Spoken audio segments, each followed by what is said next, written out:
C'est une histoire méconnue de la vie du père de l'Europe, Robert Schuman. En 1951, celui qui est alors ministre des Affaires étrangères signe pour la France le traité de paix avec le Japon et fait une promesse au premier ministre nippon, restituer la collection de l'armateur Kojiro Matsukata, mort en 1949.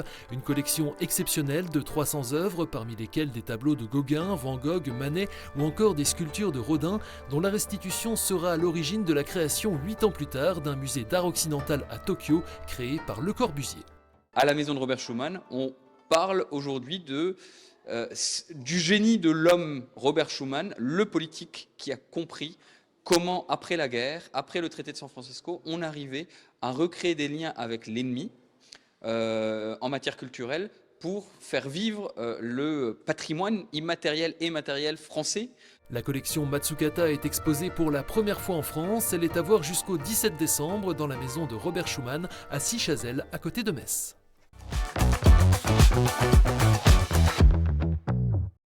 Perchée sur les hauteurs de Saint-Dié-des-Vosges, la chapelle Saint-Roch, datant du XVIe siècle, est un petit joyau du patrimoine déodacien.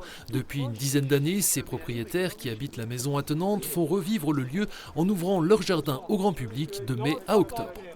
Le plus beau des patrimoines, s'il n'est pas vu par d'autres personnes, il meurt. Donc on a eu l'idée d'animer, et à chaque fois qu'il y a des animations, donc la chapelle en profite. C'est un jardin privé, mais qu'on partage. On a à peu près pas loin de 5000 personnes sur l'année. Mais on ne cherche pas à avoir beaucoup de monde, on cherche que les gens, ça leur fasse plaisir, ils découvrent, et qu'il n'y ait pas que le jardin, parce qu'on n'est pas des vrais jardiniers en réalité, nous sommes des amateurs. Et donc on y mélange la culture, les artistes, avec une certaine philosophie. Habitué des grands formats, c'est l'artiste spinalien Claire Arthur qui a quitté son atelier ce printemps pour investir ce lieu à ciel ouvert. Ces 5 tableaux géants de 6 mètres de haut sur le thème du cirque resteront 2 ans dans les jardins de la chapelle Saint-Roch.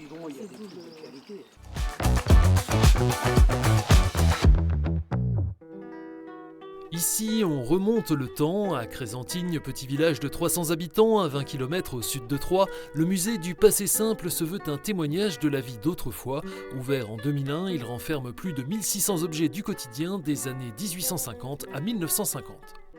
C'est un lieu où on a déposé des objets qu'on a aimés, des objets avec lesquels on a travaillé, des objets avec lesquels on a vécu.